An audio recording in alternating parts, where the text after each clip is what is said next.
Evening, everyone. This is David Mandel at OHEL Children's Home and Family Services. Welcome to this evening's webinar, Coping with Loss Around the Holidays. Over the last 3 years since the onset of COVID, OHEL developed a webinar series. Each month, every 3 weeks or so, we host a webinar on a variety of conversations. It seems that our conversations on loss and grief, crisis intervention, trauma have resonated with individuals locally, regionally, nationally, and also internationally. Dr. Norman Blumenthal, OHEL's director of the Zacta Family National Trauma Center, gave a talk today internationally in front of an audience of 40 community leaders in the Jewish community in 14 different countries on the issue of a missing person. When a person is missing and is not known to be alive or unfortunately dead, may be lost at sea, different circumstances, that topic resonated around the world. It is very relevant to the conversation that we are having this evening on loss around the holidays.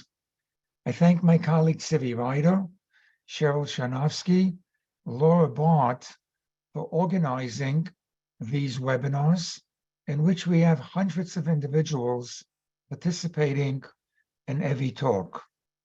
This evening, OHEL is very proud to be joined by Shani Waldman, Milana Morris, and Dr. Norman Blumenthal. I'm going to introduce Shani Waldman, and then Milana Morris, and then Dr. Norman Blumenthal. We invite everyone to ask your questions or make a comment on the chat. We will get to as many questions as we can. Quite a few questions have been submitted in advance, which we're going to be discussing. At the end of the talk, we're also going to be sending everyone an evaluation, which we ask you to take literally 2 minutes and complete it. It helps us plan for the future. Tonight, coping with loss around the holidays. Let me begin by introducing Shani Waldman, who was only 37 years old when she lost her husband. Shani was left with 6 young daughters, including a baby. Plagued by feelings of isolation and loneliness, she was determined to create a life of joy for her family. Together with a widowed friend, Randy Halberstam, Shani co-founded Samchenu to support and nurture widows in the Jewish community. Shani told us that she currently has 2,700 widows since she founded this organization that they provide support to. Shani, thank you for joining us this evening. Thank you so much, Dr. Mandel, and I'm in endless awe and esteem of everything that you and that OHEL do. Thank you for inviting me. 19 years ago, I was in a very different place. I was on a different planet. I was in a different state, and I was in a different universe. I was in Houston, Texas. We had the Seder 19 years ago in a conference room in MD Anderson Cancer Center. 5 of my 6 daughters were there with us. The baby was at my sister's home in New Jersey. We had a Seder. It was beautiful. The hotel treated us like royalty. We had tablecloths. There's a lot of good people out there. We had beautiful paper goods. We had hot food. We had warmers. We said the Haggadah. We sang. My husband, with his IV pole, came and tasted everything that was there. He said, somebody cooked it, I have to eat it. And he ate a little matzah. And he even got up and made a little dance when they sang Lashana Haba Yerushalayim. On Chalamoid, I took the kids to Six Flags because that's what one does with the kids. I think that's what it's called in Houston. I don't remember anymore, but it was that idea. And on the 7th day of Pesach at about 9:30 in the morning, my husband passed away. 9:30 in the morning on the 7th day of Pesach, left an afternoon Suda, a night Suda, and a Suda the next afternoon. I'll put aside the halachas of an onain. I didn't know them very well then. I hope I never learned them very well. But I still had a family to feed, and we still sat down and had those Sudas. Matzah Yantif, we packed up our stuff very quickly and flew back to New York. I think the flight must have been the next morning. I still remember the faces of my friends and family waiting for me in the airport, getting off the plane with those 5 little girls without their father. A lot of time has passed since then. A lot of good things have happened since then. Marriages, births. My 5 daughters have families. That little baby that I left home is all grown up and mature and talented and confident, and I'm a very happy person. But not the time that passed, nor all the wonderful things that happened, erased the loss and the tragedy of that time. I remember somebody meeting me in the grocery store sometime later, and she made a comment. She might have said something about my husband, or she might have said something empathetic, and my eyes filled with tears. And she said to me, "I'm sorry for making you sad." I've referred back to that so many times. She couldn't make me sad. The sadness was there all the time. She was acknowledging it. I'd like to compare that to what's going on Yontif time, and I'd like to give you another mashal or allegory to that.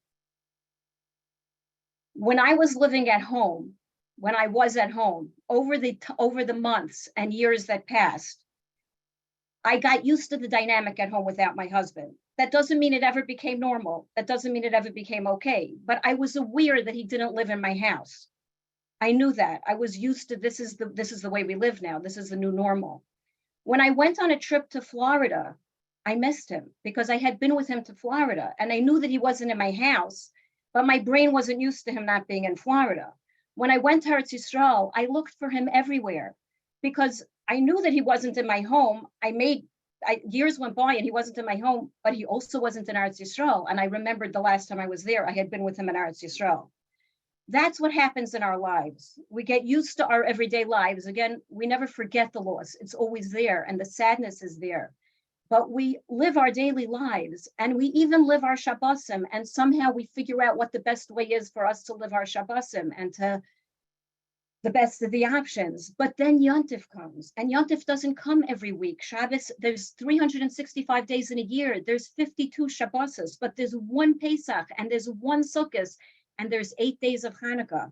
And when that comes, it brings back, it highlights the loss, and we're looking for him. Where is he? Every Yontif, every Simcha brings our own loss to the forefront in a practical sense. Every detail is, in every detail of Yontif, a husband is missing.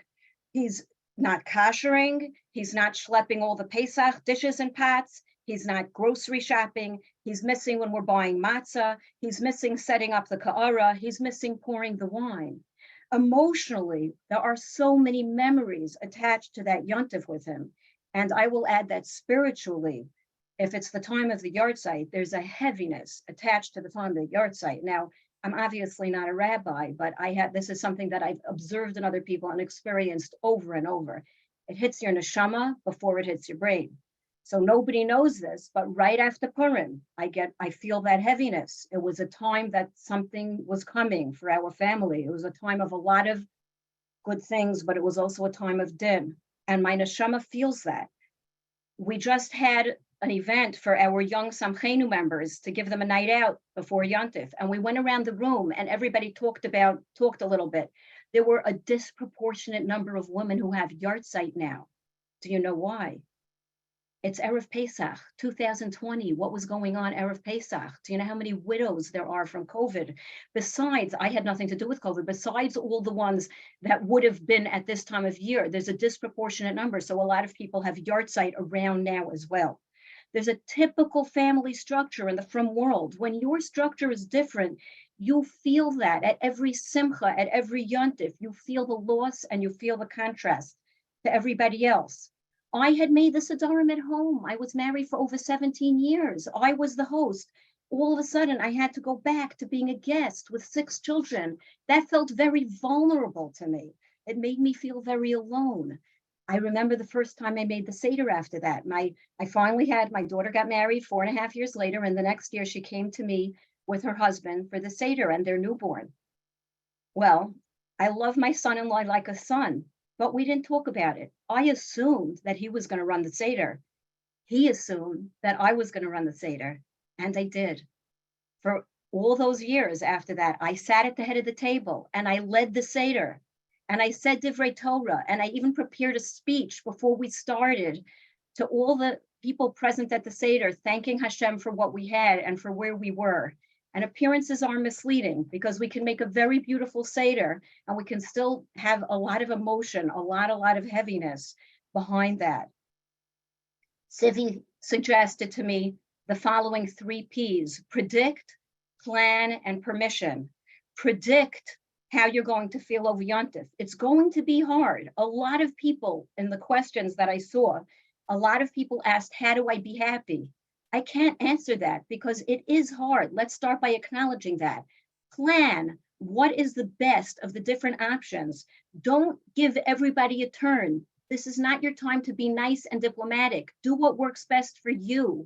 Go to the home where you are going to be the most comfortable, and permission. Give yourself permission to feel what you feel. The Gemara says that a husband should give his wife money to buy jewelry or clothing for Yontif. Well, I'll say to all of those who are widowed, you're doing a lot of jobs that are really his. Here's one more. Take that money and go buy yourself something nice for Yontif so that you have something exciting to look forward to when Yontif comes.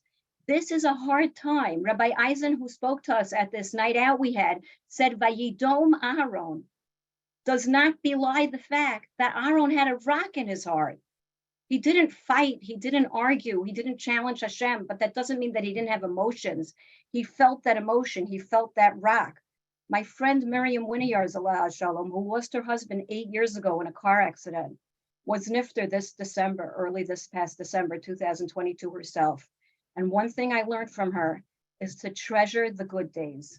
There's a lot of pain, but look for those good moments. When those good moments come on Yontif, when you enjoy a great Dvar Torah, someone said, or your kids give you nachas, or the weather changes and it's beautiful, or somebody serves something delicious, seize the moment and enjoy it.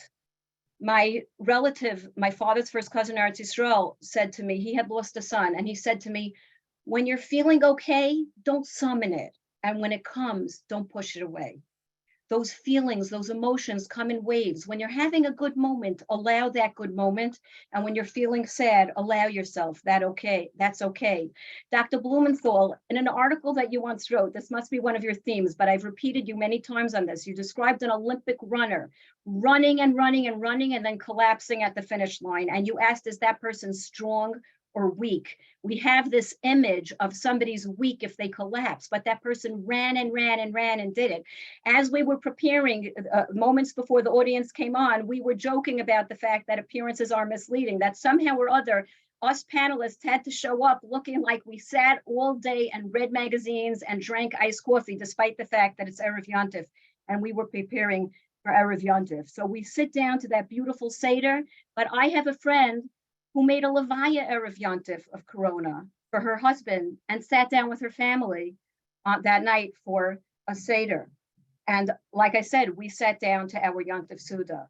I just would like to end off with something from this past week's parsha. We have the different karbanos. A poor man comes with his huge ox or cow, a rich man comes with his huge ox or cow, feeling all proud and wonderful about what he's doing. And the poor man has this tiny little bird, or maybe even just flour and oil. But Hashem says, nefesh ki sakrev. What's valuable to Hashem is you, the ani, are giving your nefesh, you're giving of yourself. We who suffered loss are that ani. This is not the Seder we planned or we hoped for or we dreamed of. but we are celebrating it nonetheless. Stand proud. Your Seder is priceless to Hashem. You are a hero just for keeping on, keeping on. And I want to wish everyone a kosher and happy Yontif and to bench you with the ability to realize your own inestimable worth. Thank you. Shani, I don't know what kind of grades you received in school, but I'm going to give you extra credit with a score of 110 for that absolutely remarkable conversation. You spoke about predicting, planning, permission, the 3 Ps. I loved your comment about when you're feeling okay, don't summon it. When you feel it coming on, allow it in. You spoke about the impact emotionally. You spoke about the impact spiritually. You mentioned how your husband passed away on the 7th day Pesach, and you had Hilchas as an onen or not because it was the Chag, and a friend of yours unfortunately buried her husband there at Pesach, and then she made Pesach that night. I would just like to quickly comment a personal reflection. I am a child of survivors, and on Pesach, we recount the following story. There's only 2 or 3 stories. Dr. Blumenthal, my colleague, is a child of survivors. We only have 2 or 3 stories from my parents. Here is one quick story. My mother, Leah Shalom, had told us that they lived in Czechoslovakia, and they entered the house and they took her father away. It was my mother, her 2 sisters, and my grandmother. And they took her father away. It was the first night Pesach, and they didn't hear anything. The later that night, the 2nd day Pesach, they didn't hear anything. And the 2nd night Pesach, my grandmother and the 3 daughters sat down and made a Seder. And I asked my mother so many times, Ima, how did you sit down and have a Seder that night? You didn't know where your father was. You knew what was going on that time in the war. How did you make a Seder? And my mother answered me, Dudi, anachnu Yehudim. This is what we do. This is what Jews do. This is what you did. This is what your friend did. This is what we do. And that is a strength of the religion and a strength of the community and a strength to everyone. And you sat down and you made whatever you needed to do with your family to preserve your family. Thank you very much for the incredible conversation. Thank you so much. Milana Morris is the Chief Operating Officer of Family of Caring Healthcare. She's been involved in the healthcare industry for over 20 years, using her MSW and CSW in the social work field and as a nursing home administrator, and recently obtained her MBA. Milana's oldest son, Dani, tragically died on Lag BaOmer in Meron in that terrible accident on the bridge that we are familiar with. And since his death, she has spoken to many audiences on her incredible emunah following Dani's tragic passing. Milana lives in Bergenfield, New Jersey with her husband and 2 wonderful younger siblings, Dani's younger siblings, Akiva and Gabriella. Milana, thanks so much for joining us. Thank you. Good evening, and thank you to Dr. Mandel, Dr. Blumenthal, Cheryl Shanofsky for putting this webinar together and having me on tonight's panel alongside Shani Waldman. Shani, this is the first time I really had the opportunity to hear you speak, and wow, I'm speechless, and I'm not really sure I should even go after you. I probably should have went first. But that's okay. I really do hope that this evening will provide some sort of comfort while we navigate grief around the holidays. So as Dr. Mandel said, my eldest son, Donnie, was learning in Israel during his gap year when he was tragically killed almost 2 years ago in Meron while celebrating Lag BaOmer. As you can imagine, my life was turned suddenly upside down and will never be the same. Holidays especially bring upon its own challenges. For me, Pesach, which is what we're about to celebrate, is the hardest one to get through for me. Donnie was born literally on Erev Pesach 21 years ago and had his bris on the 7th day of Pesach. There's just no way getting around not feeling the enormous loss during this time. Even the fact that we start saying Sfirat HaOmer on the second night of Pesach at the Seder is extremely difficult. What am I even counting down to? The day my son passed away? However, with all that being said, Pesach and the rest of the holidays still need to be celebrated, even if it doesn't always feel like such a celebration. To do this isn't easy and at times seems unbearable. But when reminding myself that Hashem truly had a plan and that Donnie is in a great place, it's definitely what helps me get through them. I actually picture Donnie with his adorable and angelic smile, celebrating the holidays just as we are, but in a different place.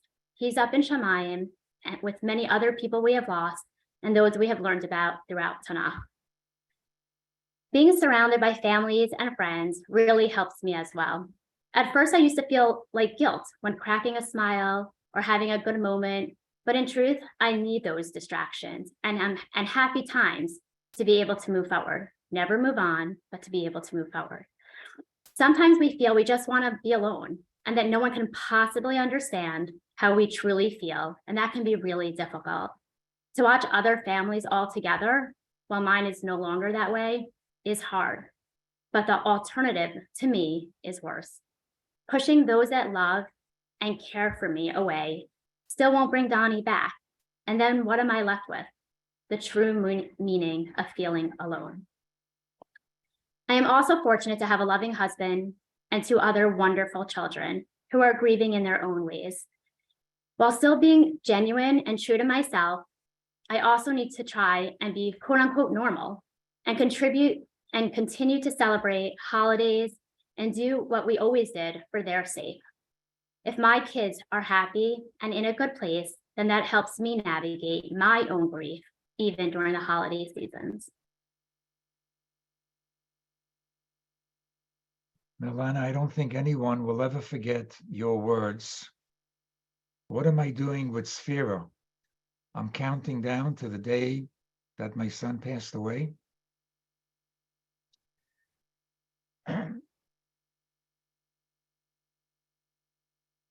Thank you for talking about Donnie. I'm going to come back and ask you some personal questions in a few minutes. Dr. Norman Blumenthal is director of OHEL's Zakta Family National Trauma Center. Dr. Blumenthal is a professor at Yeshiva University, and he also has a private practice in Cedarhurst. Dr. Blumenthal is OHEL's resident genius. I think that covers his resume. Dr. Blumenthal, thanks for joining us this evening, please. Well, I guess with that introduction, you can only be disappointed. First of all, it's really a great privilege to be here tonight, and I'm truly humbled being in the presence of both Shani Waldman and Rolanda Morris. And I'd like to personally explain why. I once heard one of the very few tapes there are of Rav Yosef Ber Soloveitchik, of his lectures. He had the Brisker tradition of not allowing his speeches or lectures to be taped. And it's kind of ironic that there's a voluminous books written about those speeches and tapes, but this happened to be, for some reason, this class was taped, and I heard it once. And I hope I'm reproducing it accurately because it was many years ago. But he was talking to his students, and he was saying that every mitzvah has what he called tzimtzum, which means restraint. You have to pull back. And he challenged them to name the mitzvah and he would explain what the tzimtzum is, the restraint, the pulling back. And they hold out Shluach HaKen and Trumas Masros, whatever it was, they called it every mitzvah. And every one of them, he explained, what's the restraint? What's the pulling back? Then one guy must have thought he could nail him. He could get him. And he called out, V'hayisa ach sameach, the mitzvah from the Torah, to have boundless joy on a holiday. What possibly could be the restraint? What possibly could be the pulling back that you would have for that mitzvah? So the Rav explained to him, the Rav lost his wife, mother, and brother in a span of like 6 weeks. I was a freshman in high school at the time on the campus. I watched him turn gray. And his wife was buried on Tanis Esther, on Erev Purim. And he said, even to the boys, he said, the part of me went into the grave with her. And he didn't know how he was going to survive. He didn't know how he was going to go on. And he came home and he had his clothing were torn. He sat in a low chair. He saw some of the initial guests, and the process of consolation began. And then I'm not sure exactly if I remember accurately, but I think he said at that point, that night, which was Purim, he had to put his shoes back on. He had to go to shul and listen to the Megillah. And he said, that was the hardest thing I've ever done. We are standing in the presence of two women, and probably behind the screen, so many more who are heroic in the sense that they're accomplishing what was for our Gadol Hador the hardest thing he ever did, which was to exercise that restraint and have boundless joy and celebration in the upcoming holiday. I don't know how you do it. I will suggest from a psychological perspective 2 approaches, and maybe from that other people can understand how they're going to do it. First of all, we often talk in psychology about defense mechanisms or coping mechanisms. We've been blessed with a remarkable capacity to cope and manage difficult situations. In fact, people sometimes ask me, how can you deal with tragedy all day? And one of the answers I give them is I don't just see tragedy. I see remarkable coping. I see incredible love and devotion. It balances it out. And so one of the capacities that we've been blessed with, one of the capacities that Hashem gave us, is something that we would probably most accurately call compartmentalization. It's a very complicated word, but what we're able to do, remarkably, is sometimes have opposite emotions, contradictory emotions, coexist in our brain and allow them to coexist. And people do this all. It's not been on. Sometimes on the whole trauma team, we've had to deal with families who got up from Shiva and the next day had a wedding for a sibling of a child they lost, or had a bar mitzvah within the year that the father had passed away. And how do you have those 2 emotions? How do you allow those 2 emotions to coexist? And remarkably, they do. They grieve and they celebrate at the same time. There's a very famous medrash, and it says that when the Jews are being led out of Egypt, it says, "V'lo nochem Elokim," which really means God didn't decide. God took the Jews a circuitous route in order to effect the splitting of the Red Sea. It says, "V'lo nochem Elokim," which means literally God didn't decide. But the Medrash takes Nachem to mean Nechama, that God wasn't comforted. And what does it mean that God wasn't comforted? We have a tradition that the Bnei Ephraim miscalculated when the Jews were supposed to leave Egypt. They left early and they were massacred by the Philistines. And as he was leading the surviving Jews out of Egypt, they passed the bones of their brothers and sisters who were massacred on their way on the desert. So the Medrash says, what is this like? It says about a king who on the same day as his son's wedding had another child who died. So what did he do? So Medrash says with one hand he danced and with one hand he mourned. And that's what we're able to do. We have that capacity to both dance and mourn at the same time and not let the 2 meet. And that's, I think, how many of you will cope with this upcoming holiday on the heels of losses and pain. But I'd like to share maybe a bolder idea. And I was debating with myself whether I should say this because I hope it's not misunderstood. But I want to suggest to you that perhaps the pain and the hurt over the absence. I will adjust myself to Shani and Milana because I can see them, but I'm adjusting myself to everybody. The absence of your husband, the absence of Dani, in some respects, and the pain that ensues is also a form of celebration. And to bring it over, I wanted to share two stories. One is from a book. I don't remember which book it was. It was a book about C.S. Lewis. It might have been the book he wrote, which is A Grief Observed, or it might have been a book written about him, which was Through the Shadowlands. But C.S. Lewis was a very famous Christian theologian and philosopher, and his wife, who had a very deep, warm, loving relationship, was diagnosed with terminal cancer. And he traces that time together when they knew she was going to die. And in one of the books, he describes a scene where they're having a beautiful day together. All right, I don't know if it was a picnic or a walk, and having a wonderful day together. And knowing that she would die, he was referencing the period after her death. And he said something very profound. He said, the pain then is the price we have to pay for the happiness now. I'll say it again. The pain then is the price we have to pay for the happiness now. And in a similar kind of story, I would tell David referenced the fact that we're both children of Holocaust survivors, and they're our teachers. They're my inspiration.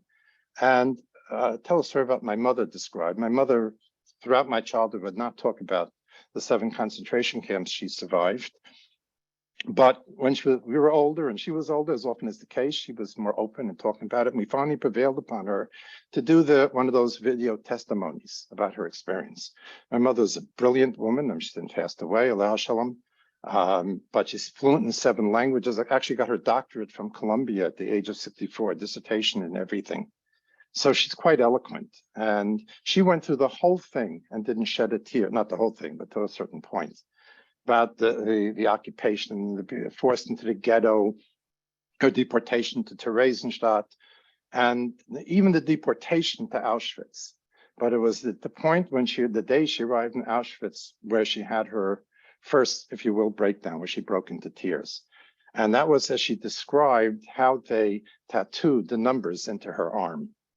As soon as they came off the train, they said they were forced to sit down and had those numbers marked on their arms. And she said while that was happening, the Nazi in charge was one of the most vicious she ever saw. He was a horrible person. But by his side was a very beautiful, well-fed, and beautifully dressed Jewish woman whose exalted status was from dubious causes. And as they're carving that number into her arm, this woman bends down and says to my mother, you know, when you're freed, you'll buy a big bracelet and you'll cover up the number. And my mother said to her, and you'll be freed too. And she nodded and she prophetically said, no, I won't. And at that point, my mother broke down and she's crying and the interviewer is waiting. And finally, as she collected herself and she stands there still sort of sobbing and clutching many used tissues, she said to the interviewer, I'm not crying over the cruelty, I'm crying over the kindness. When we celebrate Pesach in the aftermath of such profound loss, we're also acknowledging and commemorating what our loved one meant to Pesach and how important Pesach and Yom Tov is and had been to him and her.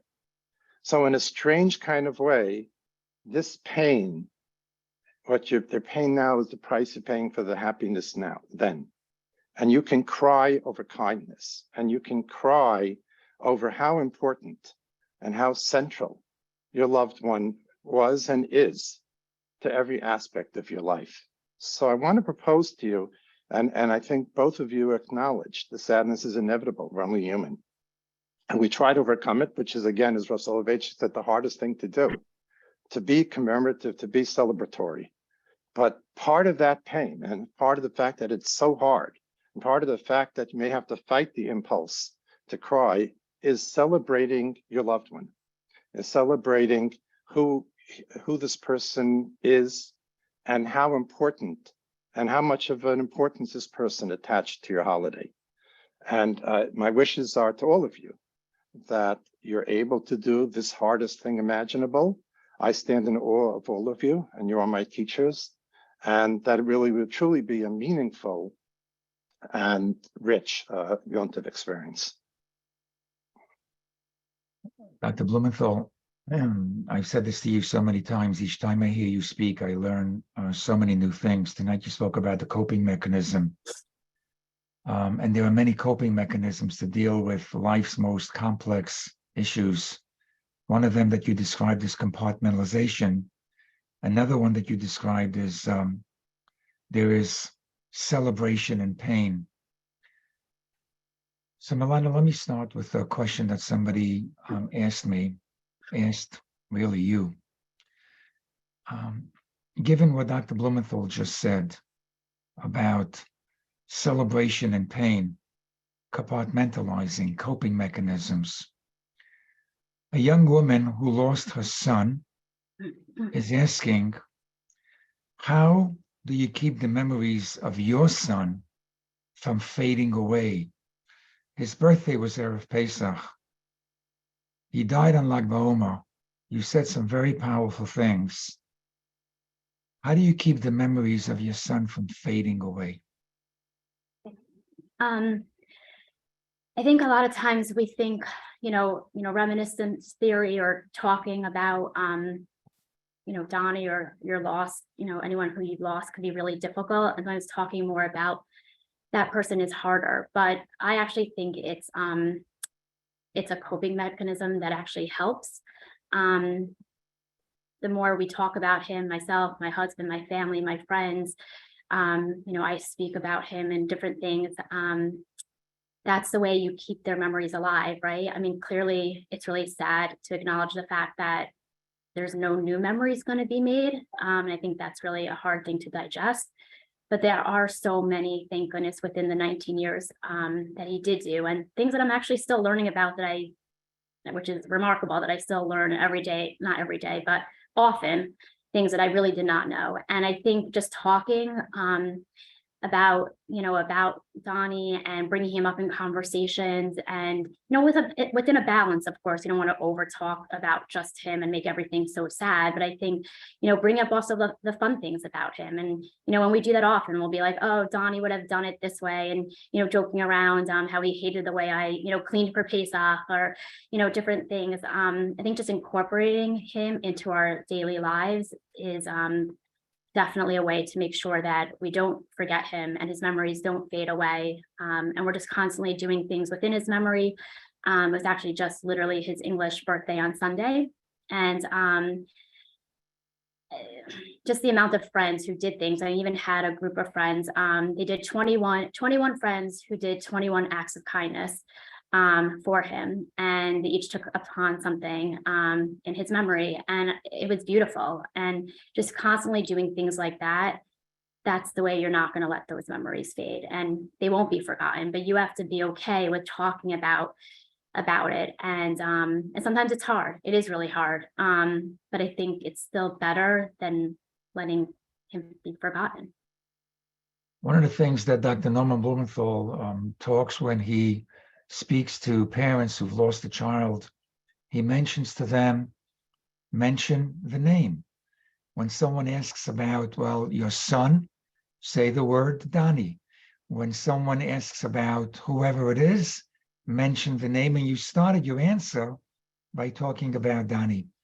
We have a friend, a colleague, Dr. Hindi Klein, who lost her son years ago, Arya, at the age of 19. And she had a recording of him. He died Erev Pesach, Erev Sukkot, right before Sukkot. And every year, it's more than 20 years. Every single year, Hindi plays the tape. She listens to Arya speak. Today, in the age of technology, people have whatever they have, whatever messages they might have from their son, from their daughter, from a loved one, save that. That's a way of not letting a memory fade away.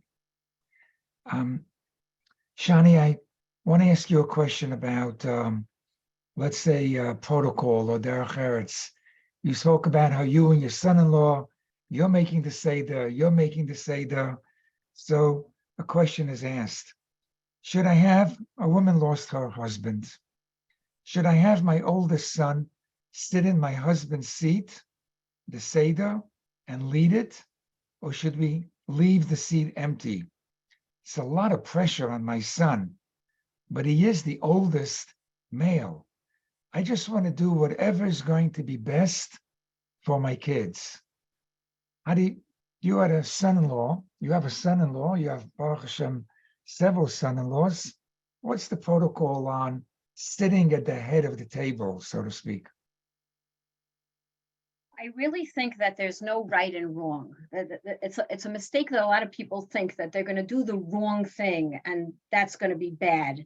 It's really about what she's comfortable with and what her son is comfortable with and what the family is comfortable with.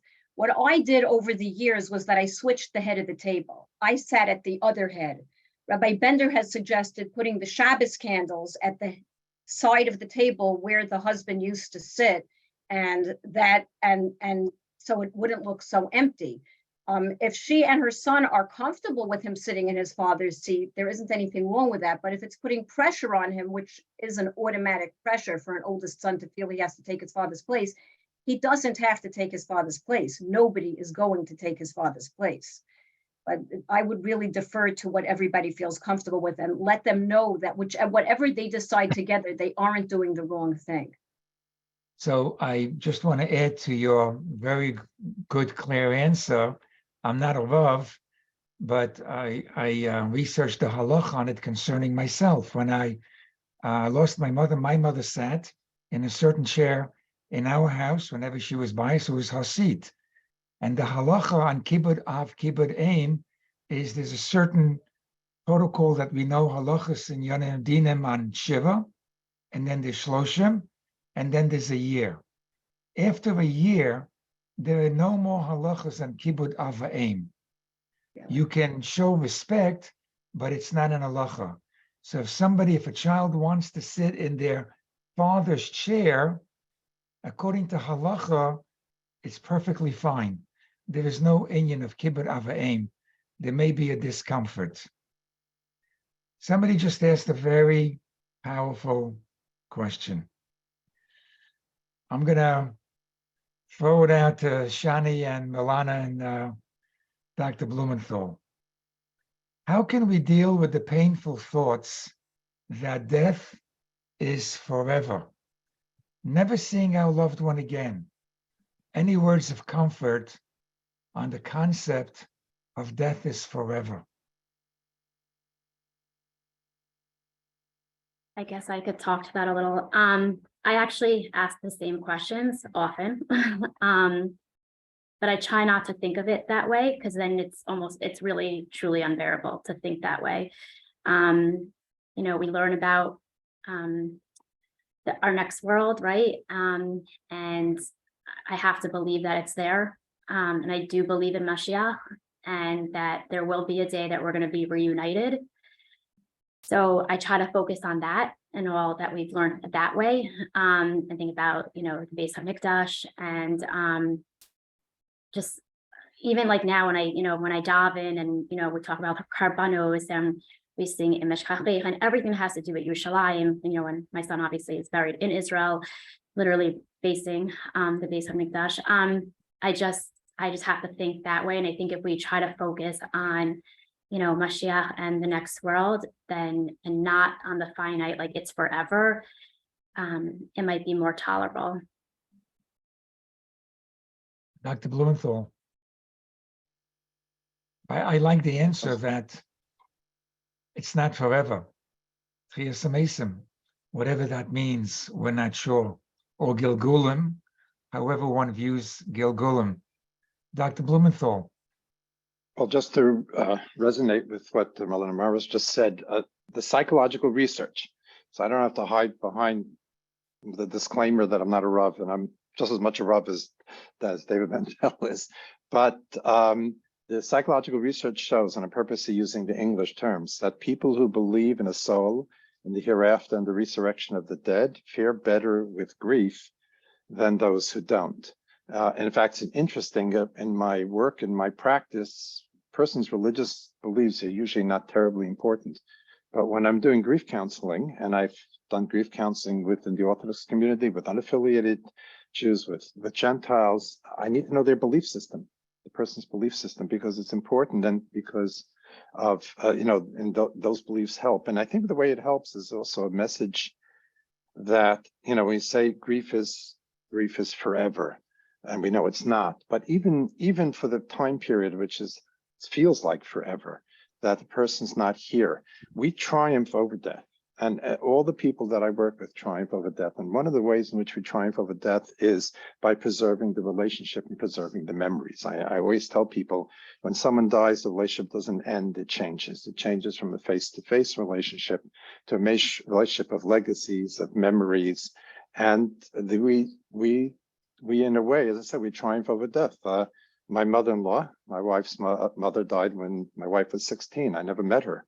I could sit here and tell you all about her for hours and hours, because my wife and her siblings have brought her to life for me. And I think that's what everybody does. So it certainly softens the blow of that long period of time where the person's not here. I'd like to combine a few questions into one, to Milana and to Shani. First to Milana. A woman writes that her husband's yahrzeit is in Chalamod. There's so much work involved in preparing for Pesach. She finds it very hard to be motivated to prepare for it and enjoy it because of the association with the loss of her husband. That's going to be a few days from now on Chalamod. How do we celebrate and enjoy the holiday and all of its preparations when we know mid-Chag we have a very difficult situation to deal with, especially if it's a recent loss? And then, Shani, I want to also ask you about, how does one go away to friends and enjoy a Chag, and what do you do at that time? Milana, how do I prepare when I know that in a couple of days I have a very heavy day in front of me?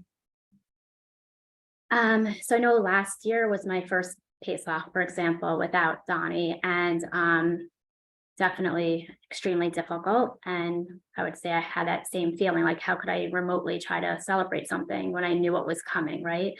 Sometimes changing scenery or changing things and making it a little bit different could be helpful. Not saying run away, because you can't run away from, reality, but like last year, I did go away for Pesach. I didn't want to be in my own house. I didn't want to have the exact, while you want to preserve the memories, I also didn't want to have those exact memories right there. It was too soon and too fresh. So maybe changing things up a little bit is helpful. And also just trying to think of what, I don't know. I know that Donnie would have wanted us to be happy and to do the things that, he would want us to do. So we made sure to incorporate, some of the things that he would say at the Seder and do prep, his preparation for Pesach. He always loved the Dikas Chametz, and, it was like a thing that, we joked around with, and we still did it because trying to make the situation that was so sad and heavy slightly lighter made it a little bit more tolerable to get through. Shani, it's been a couple of years. How did you deal with, you had 6 children, a baby, and people loved you and invited you, your parents, your in-laws, friends, well-meaning people. But at some point, you also wanted to have a house, and you wanted to be with your family, and you wanted to just be one small circle. How do you deal with going away or not going away, and allowing people to support you, but also wanting to do your own thing? Thank you. It's a very good question, and it really depends to some extent on the personality of the person. We always like to say that everybody brings their own personality into the whatever struggle that they're facing. That first year, which was a full year later, I already made Pesach, but I made Pesach the second days.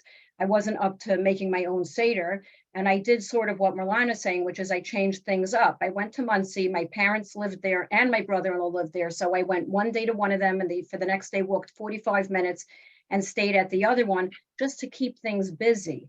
You know, my single sister used to call and say, do you want to go out? And I felt like, I'm not talking about Pesach now, I'm talking about in general. And I felt like, yeah, any distraction is good.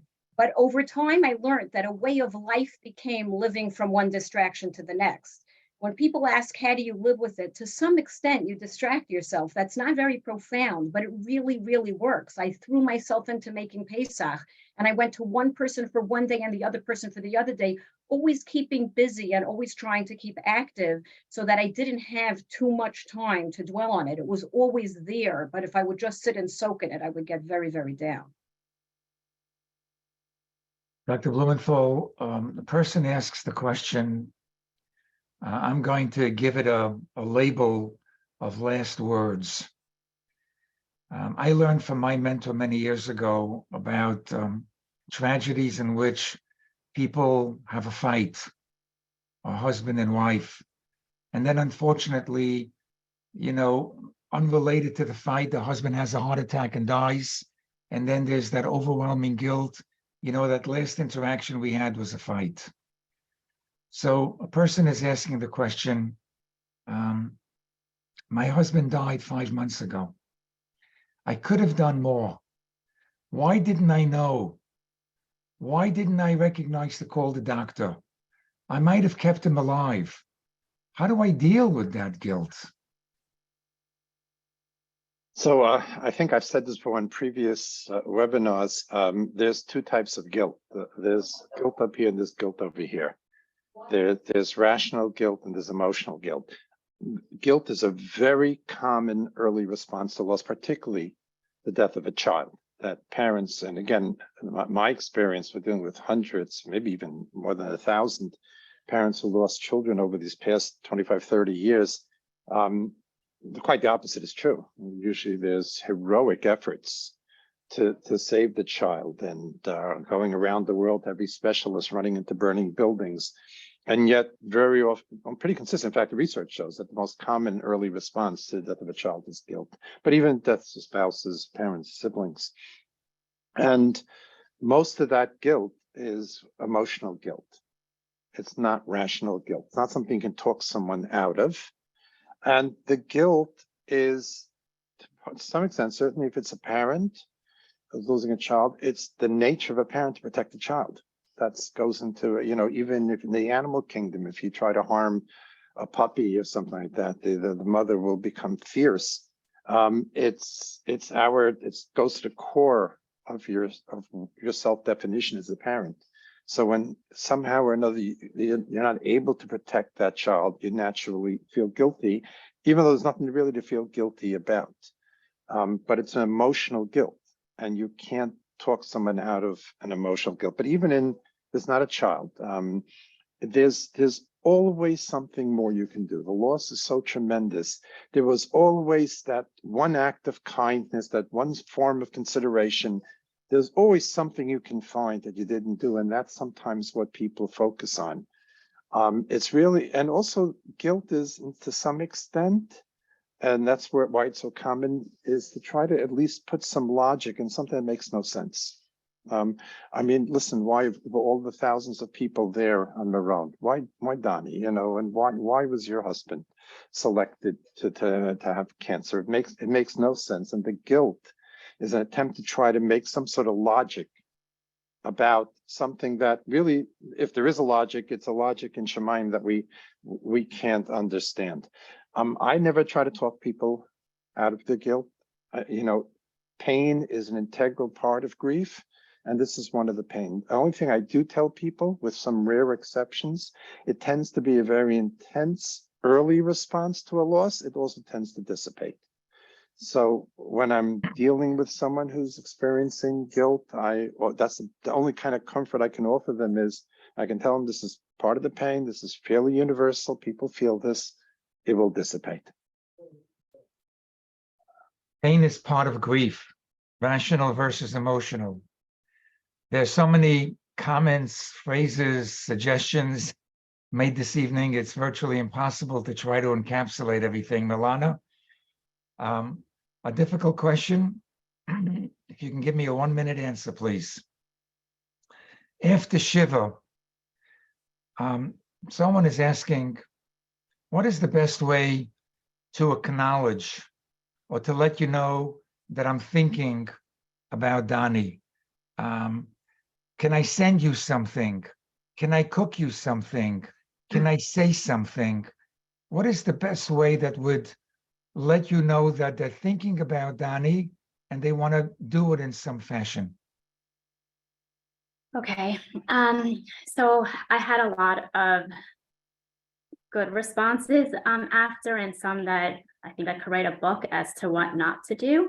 But I also know that everything and anything that was done and said always came from a good place. And I really, it took me a little while to accept that, because in the beginning it was really difficult and still now people say things that I'm just like, what are they thinking, or why would they say that? But I also think sometimes they're uncomfortable and they don't know what to say. So when you don't know what to say and you just want to make sure that the other person knows that, they're there for you. And that, for me, what's always been best is even just like a one-liner, I'm thinking of you, or, a heart emoji, or, sometimes people just leave things at my door, flowers, cookies, and all at random times, not for any particular reason, right? Not because it's a holiday, not because it's his birthday. Just, I'll come home on a random Wednesday and, I'll have something left at my door. And I think those are just so thoughtful and nice and meaningful.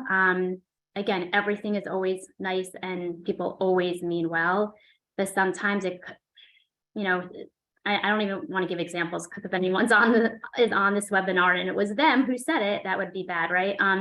But if you just have to try to, now, I've been in the situation where now I had a friend who lost a child, and I was thinking all the things what not to say to her, all the things that kind of bothered me. So it made me a lot more sensitive and what to do. Or someone who, one of my friends, her son engagement was broken off at the last minute. My initial reaction was like, I wanted to just call or text her. Then I'm like, okay, wait a minute. She may not want to hear from me right this minute. And then it could look more gossipy than even that I'm just there for her. So just writing that text, I'm here for you, thinking of you, just these one-liners. And, I think they really appreciated it, and they knew I was there for them. And when they were ready, they reached out to me. Milana, I liked what you said. People should focus on the positive. When they say the negative, that's when the problem is. When people say, don't worry, it'll get easier, or focus on your 2 other children, or you'll be able to get over it. That's when people say things that goes into the category of well-meaning people who say stupid things. Shani, give me a minute of any final thought that you have on this very difficult conversation. I was just thinking, this is very targeted, but I saw the question that someone posted about the guilt, and she said it's 5 months already and she's still feeling sad.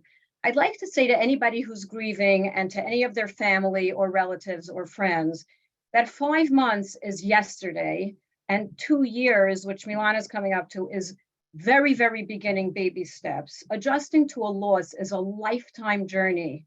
I described to you my story. It's 19 years ago, and I was honest to all the people here that I get a rock in my chest after Purim, and my life circumstances have changed in many ways to the positive, and there that loss still is. As I said in the previous Zoom webinar, but it pays to repeat, you did not lose a camera. This is a lifelong loss, and everybody should understand themselves who is grieving. I've had widows say to me, what's the matter with me? Why do I still feel this way?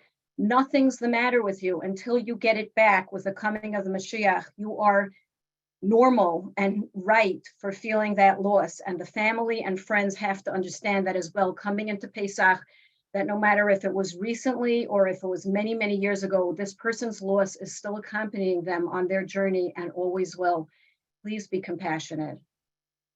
The best way, one of the best ways that we can remember someone who we lost is by talking about them, by asking our other family members permission about the stories that we're going to say, so they don't feel like they're obligated also to live through the experiences, depending on a child's age and a child's maturity. They need to be able to participate in the conversation also. And Pesach, Yetzias Mitzrayim, is not from 2,000 years ago.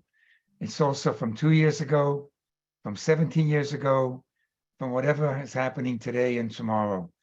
The past is all the conversation that we're having today. This conversation on loss and grieving during a yontiv, a holiday season, has been absolutely profound. Shani Waldman and Milana Morris and Dr. Norman Blumenthal, and to the several hundred people that have joined us for this conversation, we thank you very much. We ask you to complete an evaluation when you'll have it in a few minutes. It'll guide us for future conversations. We wish everyone, wherever you are and however you celebrate, a Chag Kosher V'Sameach, a wonderful Pesach, and safe trips, whether you're staying home or traveling anywhere else. Thank you very much, everyone, this evening. Milana, Shani, my colleague Norman Blumenthal, Sivi, and Cheryl, have a good evening.